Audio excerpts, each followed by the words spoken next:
Dipersembahkan oleh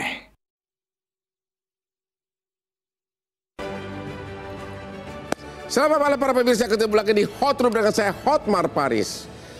Bisnis hiburan yang sangat masif menampung tenaga kerja, jutaan tenaga kerja yang pendidikannya relatif tidak terlalu tinggi, dibuat panik oleh undang-undang yang berlaku mulai 1 Januari, yaitu bisnis hiburan harus membayar 40% pajak dari total pendapatan bruto.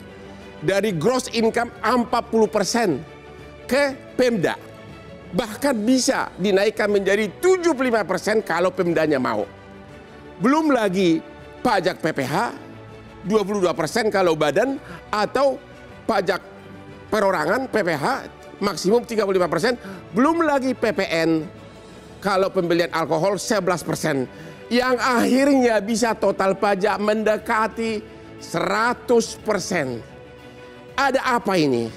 Apakah ini sengaja membunuh bisnis pariwisata, membunuh bisnis hiburan, agar akhirnya jutaan karyawannya akan terancam PHK? Siapa otaknya ini? Targetnya siapa ini? Ya, apakah benar bahwa pemerintah Indonesia kurang menyadari? Siapa? Apa benar hanya Komisi 11 DPR? Inilah Hot Room.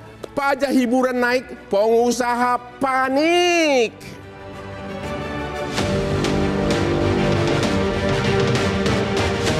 Baru-baru ini dunia hiburan diguncang kebijakan pemerintah. Penetapan tarif pajak hiburan menjadi 40% hingga 75% membuat para pelaku usaha bereaksi keras. Kebijakan yang ditujukan pada jasa hiburan diskotik, karaoke, klub malam, bar, dan spa dirasa sangat merugikan dan lambat laun dapat mematikan bisnis para pelaku usaha. Alasannya, beban konsumen akan semakin besar untuk membayar kenaikan pajak hiburan yang cukup tinggi. Akibatnya, bisnis jasa hiburan di Indonesia akan semakin sepi, lantaran konsumen harus menanggung pajak yang tinggi. Konsumen pun pada akhirnya juga tidak mau rugi. Mereka lebih memilih keluar negeri menikmati jasa hiburan yang pajaknya lebih rendah dibandingkan di Indonesia. Dan efek dominonya sudah bisa terbaca jelas. Sektor pariwisata di Indonesia perlahan-lahan akan mati suri. Kalau sudah begini, bagaimana mau menikmati hiburan jika pajaknya saja tidak menghibur? Tolak! Tolak! Tolak! Tolak! Tolak! Tolak!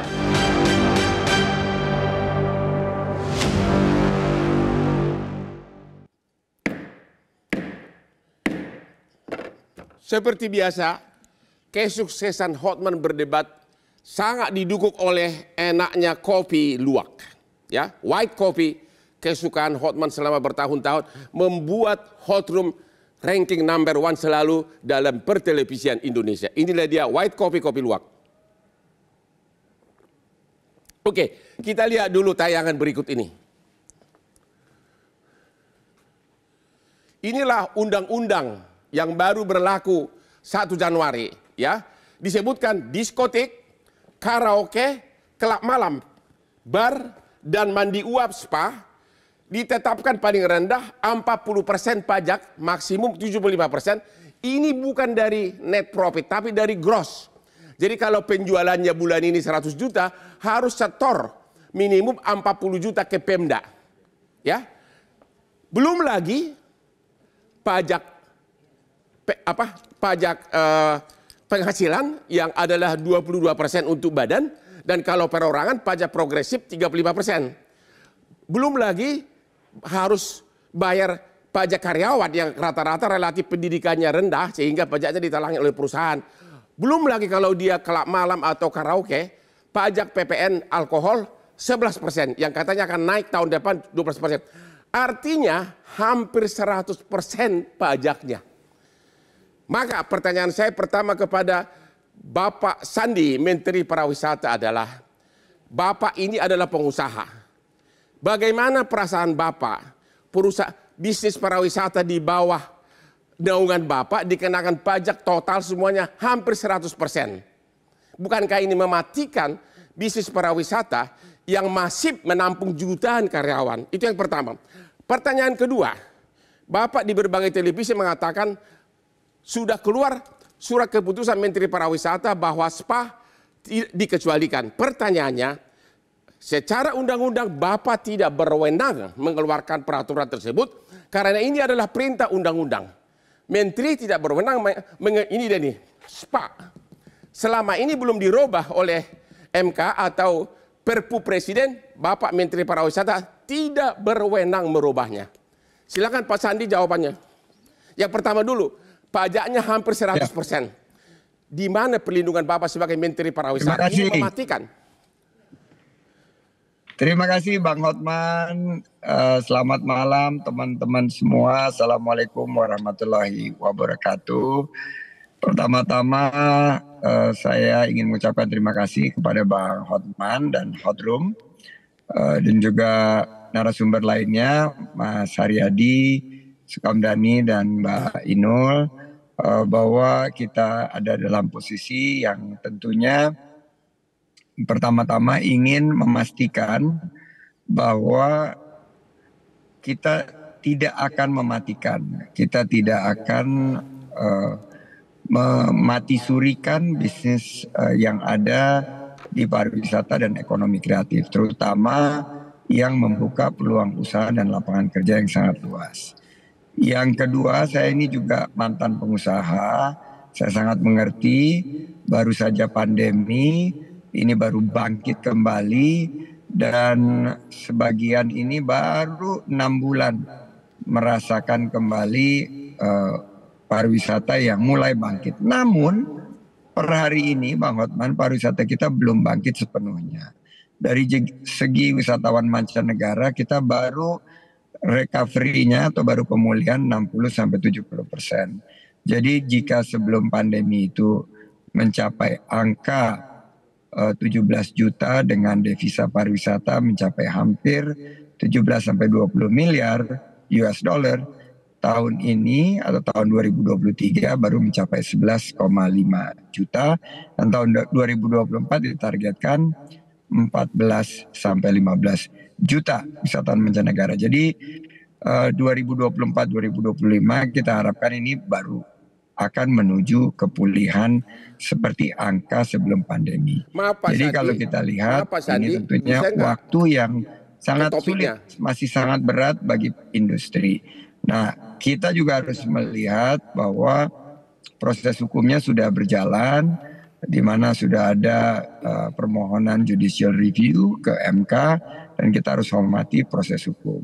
Yang kedua, surat saya yang memberikan klarifikasi bahwa spa itu bukan bisnis hiburan, tapi sebuah wellness tourism atau industri kebugaran itu dalam rangka memperkuat posisi Indonesia sebagai destinasi wisata kesehatan yang salah satu pilarnya adalah kebugaran. Dan tentunya kita ingin pastikan bahwa spa itu dikecualikan, bukan menjadi bisnis hiburan.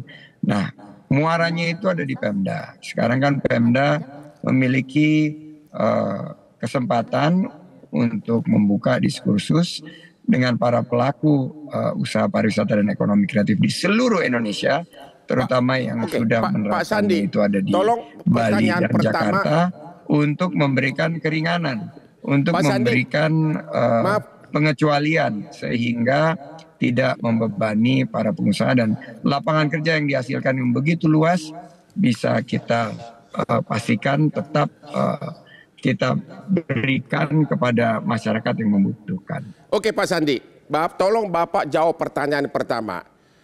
Dengan kalkulasi pajak 40%, pajak PPH, pajak karyawan, pajak PPN yang bisa mendekati 100% pajak, sebagai menteri dan sebagai pengusaha, apakah Bapak setuju dengan tarif pajak tersebut? Bapak harus menjawab dulu karena itu yang paling inti dari pembicaraan ini. Terlalu tinggi, kalau itu diteruskan akan pasti mematikan bisnis pariwisata. Yes or no? Itu dulu Pak jawab. Jadi Bang Hotman, kalau kita lihat bahwa revenue atau pendapatan yang dihasilkan dari bisnis ini tentunya harus kita jaga dari segi keberlanjutannya. Pertama, jadi jawaban pertamanya yes. Yang kedua, maksudnya yes itu mematikan bisnis pariwisata. Pemerintah yang mengambil. Berapa pemerintah mengambil? Karena ini berkaitan dengan penerimaan negara yang oleh undang-undang ini dilakukan desentralisasi fiskal kepada daerah. Dan daerah harusnya bisa menghitung. Kemarin saya melakukan perbandingan secara desktop dengan tim kajian di Kemenparekraf dibandingkan dengan negara-negara ASEAN lainnya, maka final tax untuk usaha kalau kita sederhanakan semua yang harus dilakukan pemotongan termasuk biaya-biaya yang selama ini boleh dibilang biaya tidak resmi kalau mengadakan kegiatan seperti ini, apalagi Bang Hotman juga ada di bisnis ini. Nah ini kita mengkaji ini antara 20 sampai 25%. Inilah yang menjadi standar. Oke, kita istirahat dulu. Jadi dari Pak Sandi yang wajar itu adalah 20 sampai 25%. Kita istirahat dulu, ketemu lagi di Hot Room.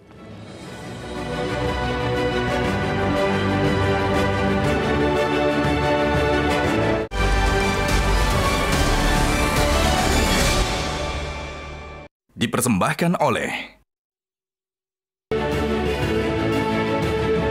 Ketemu lagi di Hot Room. Nanti kepada Pak Sandi kita mohon agar berkenan ikut di diskusi ini sampai jam 10.30. Pak Inul, Ibu Inul, Anda adalah yang sudah menangis selama seminggu ini. Apa tangisan saudara sebagai pengusaha karaoke? Coba jelaskan. Selamat malam Pak Sandi khususnya. Dan juga terima kasih Bang Hotman. Selamat malam Mbak Inul. Selamat malam Pak. Langsung to the point. Ya. Sejauh ini Bapak melihat saya banyak menangis di sosial media, tapi bukan di sosial media saja, tapi di rumah juga saya ikut nangis terus Pak. Saya bingung Bapak bilang tidak mematikan.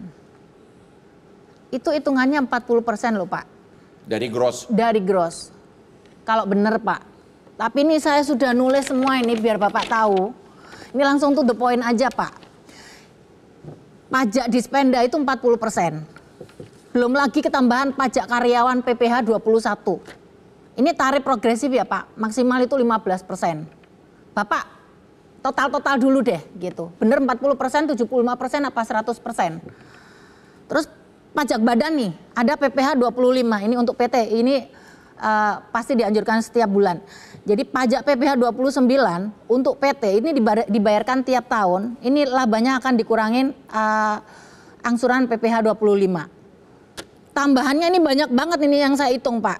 Ini pendapatan bruto aja 4,8 miliar sampai 50 miliar. Ini PPh badannya 11%. Di atas 50% 22%. PPN untuk pembelian barang dari vendor, ini biasanya kan kita juga datengin barang-barang juga. Itu kena juga Pak, sejak 1 April 22 tahun kemarin itu 11%. Bapak hitung dulu deh. Belum lagi saya harus bayar sewa, service charge, maintenance, itu monggo dihitung juga Pak. Ini PPh final pasalnya ini, pasal 4 2 atas sewa 10%. Belum lagi ini saya harus royalti Pak. Lagu yang saya bayar ke LMKN, ada 2, ini ada 2 hak cipta dan LMK hak terkait. Ini saya satu kamar itu saya bayarnya 12.000 Pak. Ini per room, 1 hari loh Pak. Ini 1 hari. Tapi room saya kan tidak sama semuanya. Ada yang 30 room, ada yang 50. Nah ini setiap hari loh. Ada orang dimasukin orang atau tidak saya harus bayar. Belum lagi gaji karyawan Pak, biaya listrik, air, internet dan lain sebagainya. Ini masih banyak runtutannya. Lah kalau dihitung-hitung itu bisa 100% loh Pak. Ini saya nyariin duit pemerintah, sekalian orang saya dibawa, perusahaan saya dibawa. Sekalian saya diajakin kerja, tapi nggak gajian. Karyawan saya juga. Lah mending kayak gitu saya kasih aja semua, saya nggak usah kerja. Ambil karyawan saya juga semua. Kayak gitu. Kalau saya hitungannya hitungan pengusaha kecil ya Pak. Saya nggak tahu hitungan pengusaha gede yang mengeluarkan uang kayak Bang Hotman ratusan miliar untuk bikin bisnisnya. Ini saya bisnisnya kecil loh Pak. Saya itu cuma 2. Jualan F&B itu cuma jus sama makanan ringan. Dan juga jualan room. Room aja VIP itu paling kalau rame itu hari Sabtu sama Minggu. Hari-hari biasa nggak ada Pak. Ini modal kita aja baru kena COVID kemarin saya sunting dana lagi. Belum juga balik, Bapak udah naikin kayak gini. Ini saya mau tanya, yang bikin undang-undang ini apa? Kenapa kita nggak diajak rundingan? Terima kasih Ibu Idul. Tolong Pak Sandi menjawab kenapa tidak diajak dan kemudian hitung-hitungan dia katanya hampir 100 pajaknya itu melebihi 100% dari pendapatan. Dan kenapa tidak diajak, dan sekarang sepertinya seolah-olah hanya menteri terkait yang membuat undang-undang dengan DPR. Apakah benar hanya Menkeu sama Menpar, presiden tidak diikutkan atau bagaimana? Silakan jawab pertanyaan dari si Inul. Ini tidak pernah disosialisasikan padahal disahkan 5 Januari 2022. Silakan Pak Sandi. Monggo Pak, ya, dijawab. Saya pengen dengar Pak. Terima kasih Mbak Inul dan Bang Hotman. Pertama-tama tentunya saya simpati sekali karena selagi pandemi banyak sekali cerita-cerita seperti yang Mbak Inul sampaikan di mana usaha harus tutup, banyak yang di PHK, kehilangan pekerjaan. Dan ini mayoritas di industri pariwisata dan ekonomi kreatif ini adalah para pengusaha kecil justru, UMKM skalanya. Dan di bawah GIPI, Gabungan Indonesia Industri Pariwisata Indonesia yang Mas Haryadi pimpin, ini kita juga udah petakan dan udah banyak yang datang ke kantor. Waktu saat saya mengundang ngopi Mbak Inul, sudah ada beberapa yang menyampaikan hitungan-hitungannya. Makanya kemarin kita sandingkan dengan best practice yang ada di kawasan, itu final tax-nya itu memang berdasarkan perhitungan kita itu di angka 20-25%. Nah, undang-undang ini disahkan tahun 2022 dan saat kami rakornas di tahun 2022 sudah disampaikan dan sudah didiskusikan. Tapi diskusi kami pada saat itu di mana dikeluhkan oleh beberapa pengusaha sudah kami sampaikan ke koleha-koleha kami yang ada di Kementerian Keuangan. Dan tentunya kita tidak ingin justru industri pariwisata yang menciptakan lebih dari 20 juta lapangan kerja ini karena kebijakan perpajakan justru mengalami tekanan dan tidak bisa melanjutkan usahanya dan ada peluang potensi untuk PHK.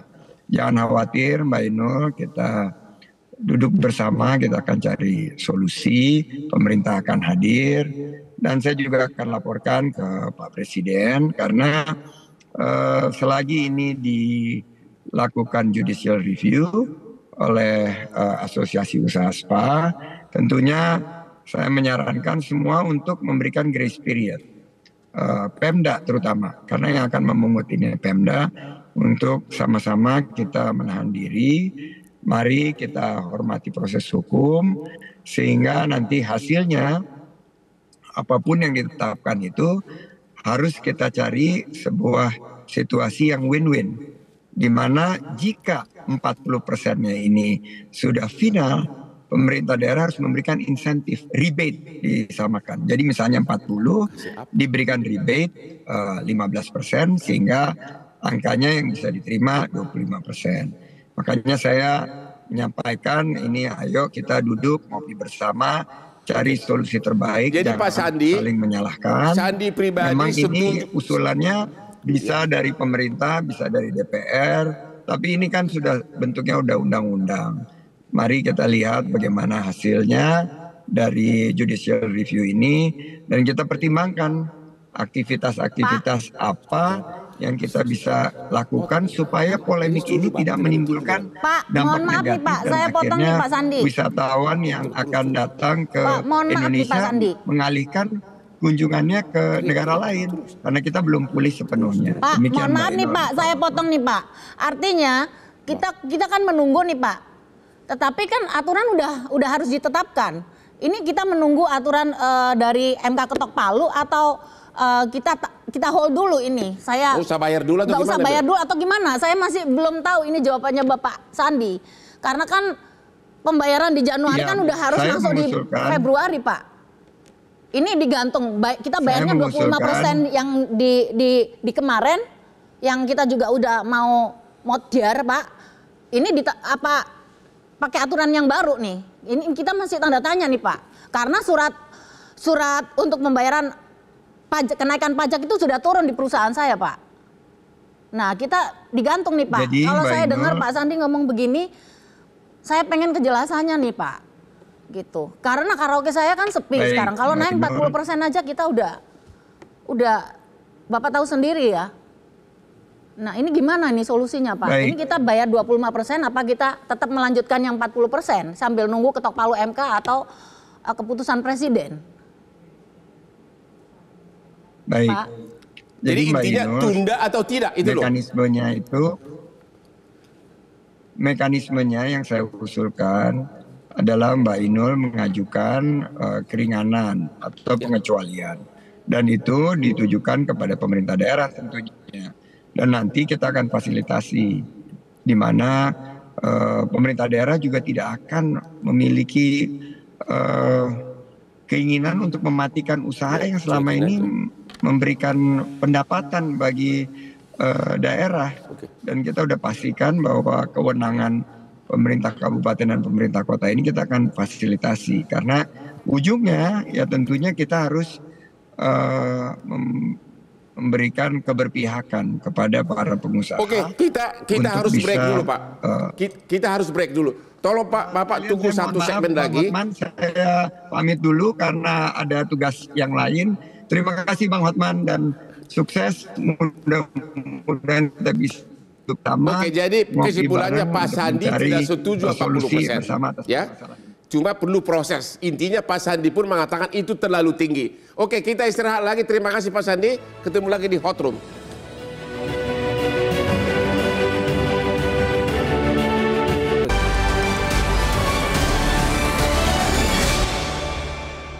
Dipersembahkan oleh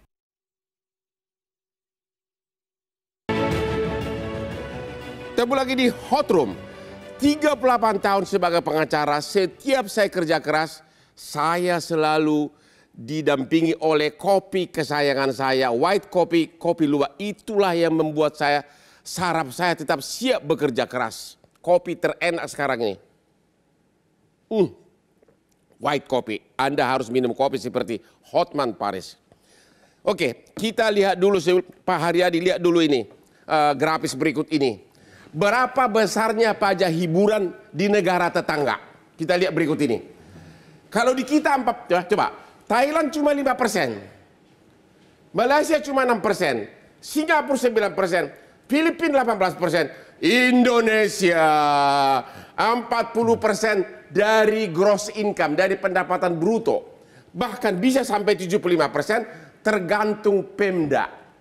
Betapa memilukan peraturan ini. Maka sekarang pertanyaan kepada yang terhormat Bapak Haryadi Sukamdhani, Ketua Umum Gabungan Industri Pariwisata Indonesia. Apa komentar Bapak atas undang-undang ini? Ya. Jadi pertama Bang Hotman, bahwa kita sebagai pelaku usaha di pariwisata tidak pernah diajak bicara. Tidak pernah diajak bicara? Betul, tidak pernah diajak bicara. Dan kedua, tidak ada sosialisasi. Tidak ada sosialisasi. Dan yang ketiga, dari kajian kami bahwa tarif 40% dan maksimal 75%, apa yang kami tahu Pak ya, itu kajian akademiknya boleh dibilang tidak ada. Kajian akademiknya tidak ada? Ya. Jadi kalau saya boleh sampaikan, karena kan tadi ada pertanyaannya siapa sih ini biang keroknya gitu kira-kira. Siapa biang keroknya? Jadi sepengetahuan kami setelah kami ribut-ribut ini, memang yang kami ketahui bahwa ini adalah inisiatifnya dari Dirjen Perimbangan Keuangan. Dari Dirjen Perimbangan Keuangan. Kementerian Keuangan. Iya, Kementerian Keuangan. Maksudnya Pak, jadi ini biang keroknya? Iya, bukan inisiatifnya dari situ. Oh, inisiatif, jadi, dari situ. Bukan biang kerok. Jadi sebetulnya kalau misalnya di hot room ini dihadirkan dari pihak Kementerian Keuangan akan lebih bagus. Nah, berarti confirm ya nggak mau datang ya? Nggak mau datang. Jadi memang ini menimbulkan banyak pertanyaan di masyarakat. Ya. Dari pasal 58 ayat 1 dan ayat 2 tadi yang Bang Hotman sampaikan, itu jelas di ayat 1-nya kan pajak barang dan jasa tertentu itu kan maksimal 10%. Ya. Lalu di pasal 2-nya dikecualikan gitu kan. Nah, dari pengecualian itu juga kita menjadi tanda tanya, ini sebetulnya konsisten apa enggak sih yang namanya penerimaan barang dan jasa tertentu ini ya. Lalu juga tadi Pak Sandi juga bilang bahwa exit clause-nya itu ada di pasal insentif fiskal, yaitu di pasal 101. 101. Nah, pengertian kami di dalam insentif itu sifatnya adalah ad hoc atau temporary. Ya. Nah, pertanyaannya kalau seperti Mbak Inul tadi sampaikan struktur biayanya udah seperti itu, kan nggak mungkin kita mengambil posisi ad hoc kan gitu ya. Yeah. Nah memang saat ini posisinya GIPI Pak Bang Hotman, kita memang sedang mempersiapkan untuk mengajukan judicial review ke Mahkamah Konstitusi. Yeah. Kami tahu Bang Hotman juga tadi cerita, wah itu hati-hati loh nanti impact-nya bisa kalau ditolak itu selamanya berlaku. Tetapi kami melihat ya kalau seperti situasi ini pemerintah juga tidak mengambil inisiatif untuk memperbaiki, kan kita juga susah ya. Atau seperti Bang Hotman bilang, salah satu alternatifnya misalnya Perpu ya. Karena tadi Pak Sandi mengatakan ini menyangkut 20 juta tenaga kerja. Berarti sangat vital. Iya. Dan tujuan dari Perpu kan untuk mengatasi seperti itu. Iya. Jadi paling tepat Perpu oleh, halo Pak Jokowi, Perpu yang tepat. Iya. Gimana Pak? Nah, memang kalau itu bisa terjadi adalah yang terbaik bisa kita lakukan. Nah, lalu saya juga melihat dari hasil dari pajak hiburan itu, Pak. Ya. Jadi pemantauan kami sampai dengan sebelum dikeluarkannya pemberlakuan Undang-Undang 122 ini, Pak, itu kurang dari 2% dari rata-rata PAD daerah. Ya. Dibandingkan dengan misalnya hotel, Pak ya. Hotel itu kami mengkontribusi 8%, restoran tuh kira-kira sekitar hampir 12%. Ya. Jadi artinya apa? Artinya ini tidak signifikan. Ya. Dari perolehan dari pendapatan pajak hiburan ini ternyata tidak begitu besar. Jadi, tapi dengan 40% jadi malah mati. Ya? Malah mati. Jadi selama kondisi itu aja dia nggak maksimal, begitu dia nanti dinaikkan, udah pasti mati. Udah pasti mati. Ya, karena yang kemarin aja dengan rata-rata antara sekitar 10 sampai 25 ya, yang kemarin tertinggi adalah 25, itu kontribusinya tidak signifikan dan itu udah dibuktikan dari berbagai penelitian menyangkut masalah pajak hiburan gitu loh. Jadi solusi Bapak bahwa paling tepat adalah Pak Jokowi segera mengeluarkan Perpu. Perpu. Karena ini kegentingan nasional khususnya 20 juta tenaga kerja. Iya, betul. Dan setuju ya? Setuju, dan itu adalah menyangkut satu pasal tadi itu, yaitu pasal 58 ayat 2 itu. Terima kasih Pak Ruben. Ya. Gimana pendapat Pak sebagai ahli hukum pajak? Jadi untuk masuk ke situ mungkin saya balik dulu mengenai kilas balik dulu mulai dari undang-undang ini, mulai dari sejak RUU. Ya. Jadi dari sejak RUU di naskah akademisnya itu disampaikan bahwa tujuan pemerintah mengubah undang-undang ini menjadi hubungan keuangan pusat dan daerah terkait dengan pajak PBJT ini adalah tujuannya adalah justru menurunkan tarif yang tadinya 75% tertinggi menjadi tertingginya 40%. Bang Hotman. Karena dirasakan ini salah satu faktor yang membuat memberikan kontribusi menarik kemudahan izin berusaha kita. Tapi pertanyaannya ketika ini menjadi undang-undang, niat pemerintah yang undang-undang ini kan merupakan inisiatif pemerintah. Niat awal yang menurunkan, hasil akhirnya jadi naik. Tarifnya menjadi tarif tertingginya 75%. Begitu kan? Pertanyaannya kenapa? Yang kedua juga adalah pajak ini kan fungsinya dua, Bang Hotman, yaitu mengumpulkan penerimaan dan mengatur dia. Kalau kita baca di penjelasan undang-undang maupun naskah akademiknya, di situ disampaikan bahwa tujuan utamanya justru lebih ke mengendalikan instead of mengumpulkan penerimaannya. Namun di naskah akademiknya itu tidak dijelaskan apa yang kenapa harus dikendalikan gitu. contohnya misalnya sebelumnya spa dikelompokkan ke panti pijat. Ya. Yang kena 10%. Sekarang panti pijat 10%, spa 40%. Ya, kayak yang 75%. Terbalik ya Bang ya? Terbalik. Sekarang kan pertanyaan kita bisa tanya, kenapa spa hendak dikendalikan? Biasa kalau kita berkaca kepada cukai rokok misalnya, biasanya di situ pemerintah menjelaskan kenapa sih rokok cukainya perlu dinaikkan, antara lain karena ada efek negatif. Ada fungsi pengendalian yang dilakukan menurut pemerintah. Bapak, apakah ini agar tutup ini kelab malam, agar tutup ini spa? Apakah itu tujuannya agar benar-benar negara kita ini bersih dari semua aroma-aroma dan itu akan membuat Bali mati suri? Kalau di penjelasan dan naskah akademiknya memang hanya dikatakan mengendalikan, tidak mematikan, begitu kan. Walaupun di situ juga tidak diperjelas. Kenapa harus dikendalikan? Apakah memang ada efek negatifnya? Di naskah akademik tidak menjelaskan sama sekali, begitu. Jadi kembali tadi ke apa yang disampaikan oleh Pak Sandi. Jadi saya sendiri nggak heran kalau Pak Sandi hitungannya sekitar 25%. Karena memang niat awal pemerintah justru menurunkan, walaupun pada akhirnya ini menjadi naik. Sekarang kan berarti kan sebenarnya kalau memang niat awalnya sebenarnya menurunkan dan ini sudah ada judicial review, ya sebenarnya kan tinggal mengembalikan niat awal pemerintah itu yang awalnya sebenarnya mau menurunkan ini sehingga pengusaha lebih mudah lagi berusaha. Tapi dengan keadaan sekarang, para wakil kita di DPR sudah terpecah belah sesuai dengan capres masing-masing. Nggak mungkin lagi pemerintah datang ke DPR roba ini undang-undang. Bapak setuju nggak? Paling tepat adalah Perpu. Untuk menyelamatkan negara ini terutama bisnis ini. Itu karena itu kewenangan mutlak dari Presiden dalam 1 hari dia bisa terbitkan Perpu. Terus terang saya sendiri sebenarnya bukan ahli hukum. Bang Hotman yang lebih mengerti. Tapi kalau saya melihat dari undang-undang yang ada saat ini, ada sebetulnya temporary remedy, ada pintu keluar yang bersifat sementara sebetulnya. Hanya sementara. Yaitu Pemda bisa memberikan dispensasi. Berdasarkan peraturan kepala daerah bisa memberikan insentif fiskal berdasarkan jabatan, tidak hanya berdasarkan permintaan orang per orang. Berdasarkan jabatan. Tapi dia bisa mengurangkan. Paling dikasih diskon 5%, apa artinya? Itu yang dikhawatirkan Inul tadi. Nah, di situ di 101 disampaikan bisa mengurangkan bahkan hingga menghapuskan pokok pajak bahkan beserta sanksinya itu. Jadi saya lihat kalau mau ada pintu keluar dari sedikit kekisruhan ini, jadi saya lihat ada pintu keluar itu. Kemudian menyambung kepada Pak Haryadi tadi sampaikan kan, nilai pajak yang dikumpulkan kan sebenarnya nggak terlalu signifikan. Contohnya di Pemda DKI misalnya, itu kisarannya masih di bawah 1% terhadap total pendapatan asli daerah. Kalau kita bandingkan di misalnya Kabupaten Badung dan Gianyar yang merupakan sentra wisata juga, itu kisarannya masih di bawah 10%, 6%. Jadi itu kan semakin menguatkan bahwa sebetulnya kan penerimaan bukan menjadi faktor utama daripada penaikan tarif pajak ini. Tapi objek yang paling hendak dicapai adalah justru pengendalian. Yang saya sampai sekarang tidak tahu apa yang hendak dikendalikan di situ. Begitu kira-kira. Yang terjadi bukan pengendalian tapi pembunuhan. Apa? Pembunuhan bisnis pariwisata. Iya. Setuju? Dari segi, ada nggak di dunia ini yang pajaknya 40% sampai 75% dari gross pendapatan kotor?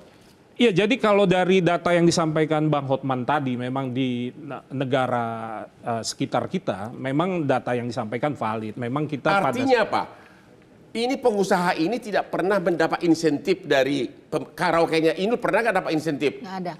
Tapi tiba-tiba dibebani. Abang, tapi kalaupun dikasih insentif besarnya 15%, dengan pengeluaran kita yang udah 100% lebih, itu nggak balance, Bang. Jadi minta dispensasi dari Pemda itu tidak efektif. Karena itu ad hoc, Pak ya. Dan itu bisa menimbulkan kolusi, ya kan? Ya. Karena kasus demi kasus. Nanti saya akan lobby Pemda, ya udah deh cincailah, bagi-bagilah, begitu Pak ya? Betul. Itu peraturan seperti itu menjadi serba tidak. Setuju nggak Pak? Setuju. Akan menimbulkan kolusi besar-besaran. Jadi yang tadi disampaikan oleh Mas Ruben tadi menurut saya bukan solusi ya. Mohon maaf karena temporary remedy itu ada umurnya dan dalam kasus ini terhadap struktur kos yang ada itu udah sama sekali berbeda banget gitu loh, Bang Hotman. Jadi nggak bisa dengan solusi itu. Jadi satu-satunya adalah memang pasal 58 ayat 2 itu memang harus dihapuskan. Satu-satunya gitu, pasal 58 ayat 2 yang mewajibkan pajak minimum 40% harus dihapuskan. Jadi kalau Anda jualan 100 juta harus bayar pajak ke Pemda 40 juta. Di negara mana ada seperti itu? Benar nggak Pak? Betul, ya. Setuju dengan Pak Inul, Ibu Inul? Jadi siap-siap nanti karaoke kamu. Saya setiap saya nyanyi mulanya biasa saja lagunya Meriam Bellina, ya. Begitu nanti ada invoice, kamu akan tagih saya 100.000 kamar, pajaknya 40.000. Customernya akhirnya kabur. Dan karyawan kamu yang rata-rata pendidikan rendah akan akhirnya PHK. Itulah nasib 20 juta pegawai di seluruh pusat hiburan akibat undang-undang yang kacau balau seperti ini. Setuju Pak dari hitung-hitungan?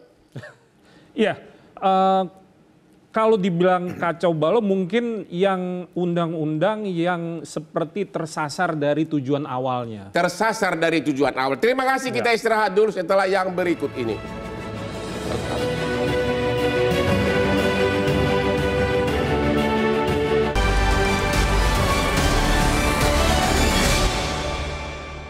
Dipersembahkan oleh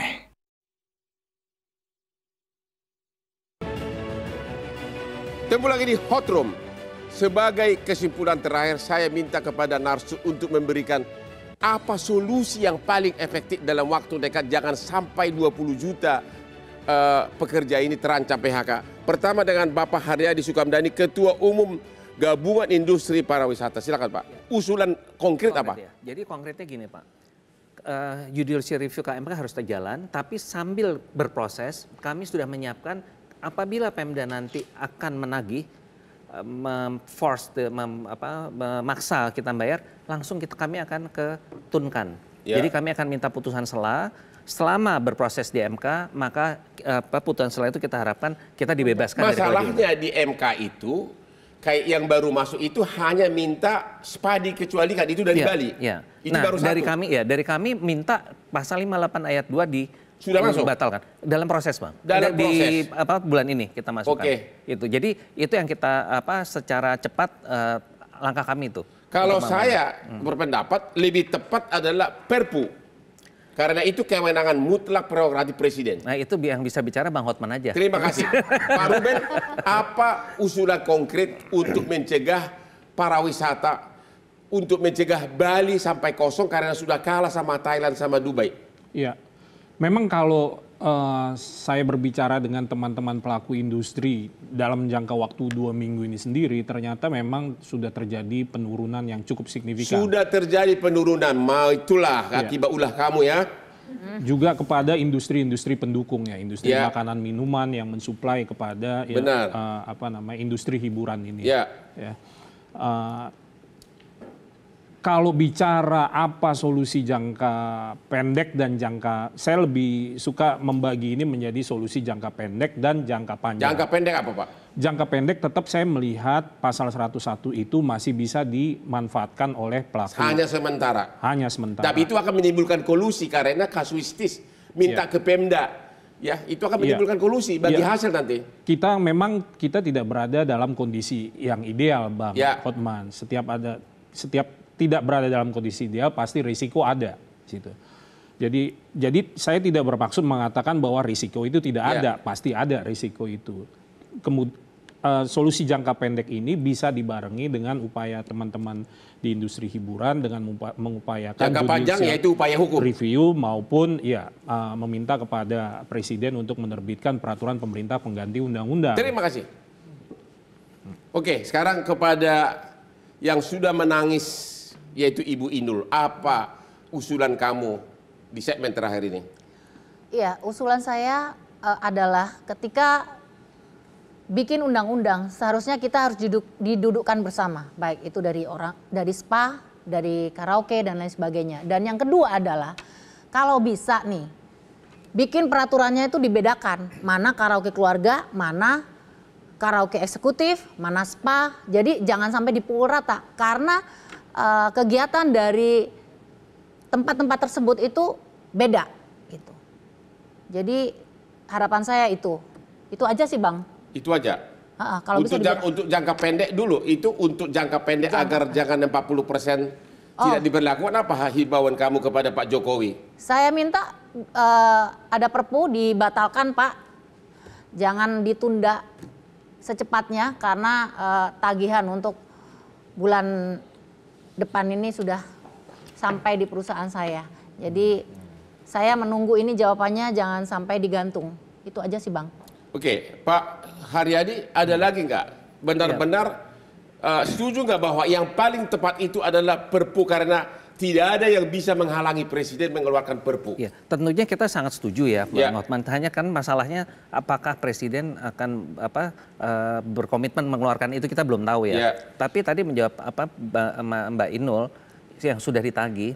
Jadi kami berharap nanti GIPI dengan asosiasi Aperki, kita akan melakukan koordinasi. Yang udah ditagih, kita minta langsung melakukan tun, Bang. Jadi melakukan tun untuk mendapatkan putusan selah bahwa selama ini kita masih dilakukan adanya judicial review oleh GIPI kepada MK, itu tidak boleh ditagih dulu. Atau berlaku yang lama, tarif yang lama, gitu. Tapi namanya proses gugatan itu serba tidak pasti. Anda minta ketun, belum tentu keluar putusan sela. Akhirnya kan terombang-ambing. Makanya saya bilang upaya hukum itu tidak ada kepastian dan jangka lama. Ya. Atau kalau memang teman-teman semua setuju, ya kita melakukan boykot.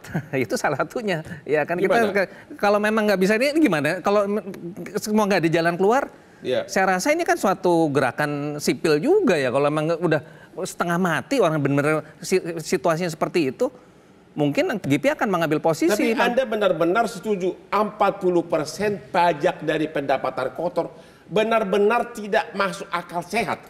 Sangat tidak masuk akal sehat. Tadi Mbak Inul udah menyampaikan nih struktur cost-nya udah paling jelas ya, udah dihitung-hitungannya seperti itu. Jadi kan udah jelas, nggak mungkin Bang. Nah sekarang tadi pertanyaannya kan, kalau hukum ini susah, ya udahlah GIPI yang paling depan nih, yang mengkonsolidasikan semuanya, ya udah kita sama-sama boikot aja sekalian. Untuk sementara waktu kita berproses ya kan, bukan ini kita mau ngemplang loh ya. Kita akan membayar sesuai dengan tarif lama, tapi tadi kita tidak ikutin tarif baru, terpaksa seperti itu. Maka tadi saya bilang, ini implikasinya serius loh masalah undang-undang ini. Pada saat menyangkut keberlangsungan usaha yang antara hidup dan mati, pasti mereka akan fight. Dan itu message yang paling penting sekarang ini seolah-olah disalahkan pemerintahan yang berkuasa yang salah. Tidak, saya tidak. Ini dipakai sebagai sekarang ajang bahan kampanye sekarang oleh pihak yang berlawanan. Gini, Bang Hotman, kalau saya tidak masuk sana ya, ini masalahnya cuma simpel kok. Masalahnya ada suatu proses yang dilakukan dengan tidak cermat, tidak melibatkan dengar pendapat dengan Anda publik. Mengatakan Komisi 11? Bukan. Dan Kementerian Keuangan tidak cermat? Saya rasa begitu ya, kalau melihat seperti ini. Karena kita nggak pernah tahu, nggak ada RDPU tuh. Kita nggak pernah dipanggil. Apa memang tujuannya agar tidak boleh ada karaoke, tidak boleh ada klub, ya kalau tutup aja sekalian ya? Nah, yang itu yang harus dibuka. Tadi Bang Ruben kan menyampaikan, beliau udah baca naskah akademiknya sih belum baca. Beliau sampaikan bahwa tujuannya salah satu pengendalian kan. Nah, kita nggak tahu nih pengendalian mau mengendalikan apa? Apakah memang betul jasa hiburan ini mau dimatikan semuanya, ya kan? Nah, kita belum jelas ini, Bang. Gitu. Ada beberapa menteri WA ke saya, bahkan gubernur WA ke saya, pakai aja pasal 101 undang-undang, minta keringanan dari gubernur atau dari Pemda. Dan Anda tadi mengatakan itu kasuistis, itu bisa menimbulkan kolusi, dan itu jangka pendek. Setuju? Jadi bisa juga nggak diminta, Bang Hotman. Bisa secara jabatan. Secara jabatan dalam arti adalah pengusaha ini tidak perlu meminta pemerintah pemerintah daerah melihat dinamika yang terjadi sekarang bisa menerbitkan peraturan kepala daerah. Mana ada Pemda yang mau 40% dikurangi menjadi 25, nggak ada yang mau. Ya, hampir pasti nggak ada yang mau. Kalaupun dikasih diskon 2%, 3%, 5%, nggak ada gunanya. Oke, kita ada berapa menit lagi nih? 1 menit. Oke, inilah akhir dari diskusi kita ini. Sebagai kesimpulannya adalah satu, kalau memakai jalur minta keringanan ke Pemda, yaitu pasal 101 Undang-Undang, itu sangat rawan terhadap kolusi dan sifatnya sangat ad hoc kasuistis, dan hampir tidak mungkin Pemda menurunkan dari 40 ke 25%. Kalaupun dikurangi 5%, pasti Inul akan nangis lagi. Yang kedua, menunggu putusan MK itu sangat lama. Jadi dari segi hukum, yang paling tepat adalah Bapak Jokowi mengeluarkan Perpu, karena itu adalah kewenangan Bapak untuk segera membatalkan pasal 58 karena menyangkut 20 juta nasib karyawan yang menurut Pak Haryadi masif tenaga kerja yang rata-rata pendidikannya adalah tidak terlalu tinggi. Itulah akhir dari diskusi kita. Mudah-mudahan Pak Jokowi yang kami hormati mendengarkan permohonan kami ini. Demikianlah akhir dari diskusi kita ini. Jangan lupa menonton Metro TV dengan hot roomnya setiap hari Rabu jam 9.30 malam. Dengan host satu-satunya di Indonesia yang adalah ahli hukum dan ganteng, yaitu Hotman Paris. Terima kasih, mari kita ke depan Pak. Gini-gini.